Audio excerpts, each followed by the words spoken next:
It's time to get the inside info on BYU with Cougar Insider Mitch Harper of KSLSports.com on 97.5, the KSL Sports Zone.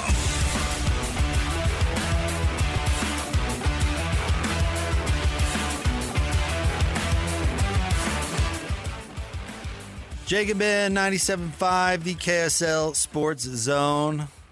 Join the world-famous Scott Gerard from noon to 3 at Tim Daly Nissan Southtown. Coming up today, 11155 South Jordan Gateway in South Jordan. Tim Daly, home of the Forever Warranty. BYU's got a big one tonight, taking on Arizona. He covers the Cougs for KSLSports.com. He's our buddy Mitch Harper. What's going on, Mitch? Hey, guys, happy to be on. Mitch, what are you looking for? There's 6 games left in the regular season for BYU. Obviously, the big question is what do they do without Richie Saunders, but is there something specific you're looking for, or what will, I guess, determine success as they now start to begin to prepare for the postseason? How Kevin Young reinvents this team without Richie. That's one of the strengths of Kevin Young with his background in the G League. He's used to having roster adjustments in season, and that's one of the strengths of what he does. So how he can really reinvent this team will be something of interest to me starting tonight. And I think that you look at Kennard Davis, transfer from Southern Illinois. He was a all-conference performer in the Missouri Valley last year, and he was looked upon coming into the season, as a impact 3-and-D type of player, and we just haven't seen it much.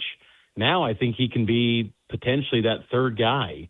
And I think that, for Kennard Davis, he was struggling with, playing alongside 3 stars. Now maybe he can elevate himself into being that third reliable guy. And I'm curious to see what he can become with this team. He's going to be someone that needs to take on a big workload without Richie Saunders now with this team. Everybody's focused on how to make up for Richie and his production and offense, and I get all that. I think BYU's issue has been this entire season is can they guard? And I think that's the way they make up for Richie is, you hold the teams under 90 points for crying out loud. Is this team capable of taking it to the next level on that side of the ball? I think so. I think they can. They haven't shown signs of that. I think one of the big issues has been Bakeda hasn't been at full strength. He's been dealing with a hand injury, and that's, a key piece to BYU's defensive efforts.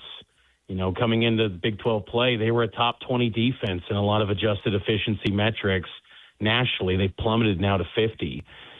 They continue to give up big point totals, as you noted, and a lot of it's inside the arc where they're getting to the rim, these teams.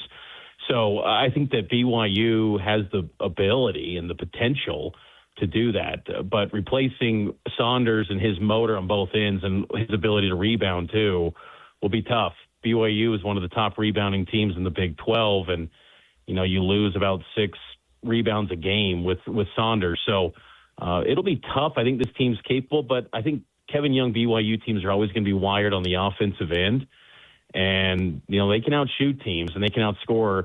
It'll be interesting tonight against Arizona, who, they don't shoot threes. They have only made, I think, 57 threes during Big 12 play. BYU, in the last meeting against Arizona, hit 13 threes, yet it still wasn't enough. If BYU can, hit the 3 at a high clip and kind of limit Burries and Jaden Bradley from getting downhill and getting to the rim with such ease, maybe BYU can hang around and have a shot to be in the mix here for this game against Arizona. Texas Tech is beat up now. BYU is beat up now. Arizona's always dealing with some issues recently. It seems like they've lost back-to-back games. Does the Big 12 feel wide open? Does it feel like it's there for the taking, or do you still think there's a favorite? It's still Houston's league, and, Houston's going to have Arizona on Saturday. I know they lost to Iowa State and Hilton Coliseum this past Monday, but it's Houston's league. They've only lost 6 games since they joined the conference back in 2023 in this league. They're the 2-time champ, and I don't know if they're better this year because some of the front court guys last year were so key, but they got higher end pros this year on Houston with Kingston Flemings leading the way. So I would say Houston's still the favorite with Arizona going into Houston this Saturday. I'd still go with them as the favorite. Tonight for Arizona, this is a big game because, they're trying to, position themselves to be in that, 1 seed line still when the early selection bracket gets revealed on Saturday morning, the top 16 seeds. Arizona's still wanting to stay on that 1 seed line, and with Houston coming up on Saturday for them, this is a really important game for an Arizona team that, as you know, is beaten up. But I'd still go with Houston as the favorite right now. Do you think the Big 12 is the best conference in the country this year? No question. They were 14-7 against the SEC in non-conference play this year. The top end of the Big 12 is the best league in the country. There's no doubt about it. You could have, 5 teams that are in the Final Four, or not Final Four, 5 teams that are threats to get to the Final Four, rather. The Big 12 is really good. I think that from, 8 to 16, it's a little bit weaker this year, but still there's talent across each of these teams. BYU, if they lose these 2 games this week against Arizona and Iowa State, they might be, playing on the first day of the Big 12 tournament, and BYU's got, a number 1 pick potentially. So the depth of this league is really good this year, and you're seeing the focus of, not the focus, but the investment into these programs, both from the transfer portal, but also maintaining high school recruiting at a high level too. I mean, the NBA draft next June is going to be littered with guys that are from the Big 12, with A.J. DeBonsa, Darren Peterson, Kingston Flemings, Koa Pete, who's out tonight. But I mean, this is a loaded league, and it's been really fun to see. And I think that also it always just delivers entertaining, close games.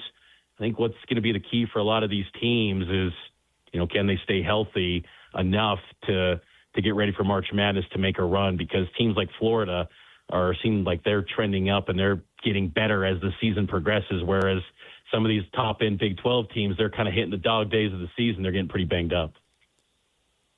It's impossible to write his story because we have not, seen the last 6 games, the Big 12 tournament or the NCAA tournament. But through the first, 3 quarters of A.J. DeBonsa's career at BYU, what do you think kind of the reputation is? In my opinion, I think he's done exactly what's expected.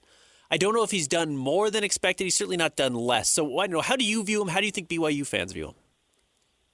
I think they view him as one of the best players to ever come through the program, no question. And I think that this team has battled a lot of injuries with Richie Saunders now and Dawson Baker back in November and Nate Pickens, 3 guys that were going to be, key rotation guys. I think that's limited maybe a little bit of the ceiling, but AJ shows up every night. I mean, really since the Utah game in the Huntsman Center where Alex Jensen really threw 2-3 guys at every possession at AJ, that's kind of been the blueprint for a lot of Big 12 teams, yet he's still getting his every single night. And the thing is that he's a very willing passer, and I think that he's kind of fit well with the locker room and the program. And, and I think that, as we know with BYU, its image and its perception matters a ton. And AJ has, I think, only added to feeling kind of like a BYU guy, if that's even possible for a guy that's so got such a bright future ahead in basketball. And his best years are still ahead of him in the game. But I think a really good job. And I think he's lived up every bit to the ounce of hype that he was receiving coming in. It's really going to be, maybe the legend status of what he does in March. And I still think this team can go on a run because, I don't think many teams in a matchup where they're not familiar with a BYU like these Big 12 teams are, they don't want to face an A.J. DeBonsa and a Rob Wright, in a one-game setting. And, he's shown some ability to be clutch late in games too. The Colorado game, he missed that opportunity to hit a game winner. That was an air ball, and he's probably going to want to get better from that. But I think A.J. has done a really good job this season, and he's always been available. The headaches that Kansas has gone through with Darren Peterson, that has not existed for A.J. DeBonsa. He has always stepped onto the floor.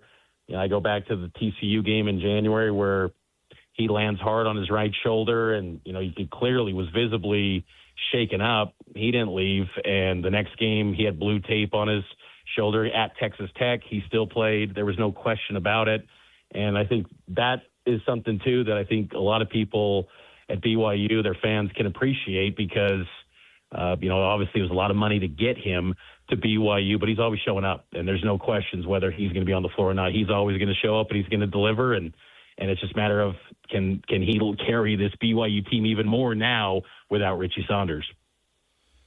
Do you think the amount of money spent on the roster, Ben and I kind of had an interesting discussion yesterday about money and expectations and whether they're related or not, but do you think that there's internal pressure on this team, Kevin Young, et cetera, because of the price tag of the team? I think there's always pressure, and it comes with these college coaches, and I think there's definitely you want to make the most of this opportunity. You can't assume that you're always going to get a number one prospect, even though BYU's in the mix once again for another guy in Bruce Branch, who could be maybe a top 2 NBA draft pick in 2027.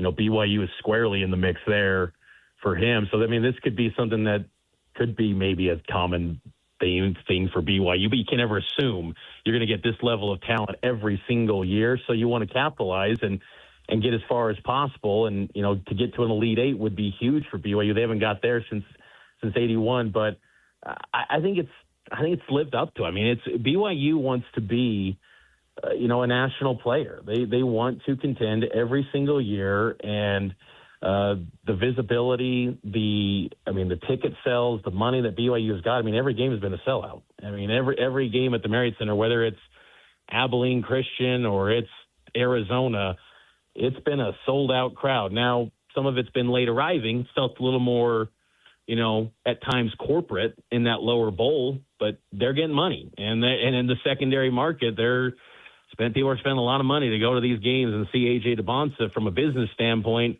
it's making a lot of sense. Now, again, you want to get to the a place where you've never been before as a program, but I think that it's definitely lived up to it. And Kevin Young, he's the perfect coach for BYU basketball, and he's super competitive. I think what's interesting about Kevin Young too, he's still learning the college game. I think he's going to learn some lessons from this year, whatever ends up being the outcome for this team, of how to construct rosters, how to do things differently. I think that he's someone that's willing to adjust quickly. He's not set on one certain style of play, one certain way of doing things. He'll adjust. And we've seen that from last year to this year. This is a different team stylistically than last year's squad. So I think that, BYU will always adapt to what the new climate is. And Kevin Young is going to want to have BYU in the conversation and be among the elites in the sport. Now they got to go perform and get it done. But I think it's been an investment well spent, because BYU basketball has got more visibility than it's probably had ever. Even in those Jimmer years that they celebrated last week, I was in the mountain. They were just they were this, phenomenon. Yes, Jimmer was, but BYU as a program was not viewed in high regard. BYU is viewed as one of the big spenders and a program that's getting high level prospects. And that's what you want. You want to be a factor to the NBA, and they did that with Yegor. They're going to have it with AJ, potentially with Richie Saunders and Rob Wright, and guys that are coming through the pipeline as well. What does the BYU receiving core look like next year on the football field? It's a big question mark. Without Parker Kingston, we'll see spring football practices start up on February 27th, but, you're going to look for players like a Nakua to take a big step forward going into his third year with the program, redshirt sophomore. He's going to be someone to watch. JoJo Phillips dealt with a shoulder injury. And, players like that have to take big leaps forward. I think Cody Hagan can replicate not necessarily the yardage, but the style of play that BYU ran with Parker Kingston. BYU's receiver unit, even when it was with Parker Kingston, you kind of had some questions about, is Parker Kingston really a number one receiver? Yes, he was the number one guy last year, but how much of that was a byproduct of what Chase Roberts opened up for him? Is Parker Kingston really a number one guy? I don't know if I necessarily thought that per se. I think that he was going to be a really impactful player and a key piece for this offense, and it's a big loss. But I didn't look at him as necessarily, a Puka Nacua and Austin Collie when you think of NFL first number one wide receivers. But it's a lot of production, and he knew the offense inside and out. But BYU's got options. The wild card in the mix is going to be 6'6" receiver Tyler Casper from Oregon. He hasn't played really at all at Oregon. 2 foot injuries, but if he can, they did their deep dive on the health report, the background check on him health-wise. They feel optimistic that he could be a player. He's a former, top 100 recruit, went to Oregon, was going to be in the mix at Oregon, but again, foot injuries derailed his playing time to where he really never touched the field.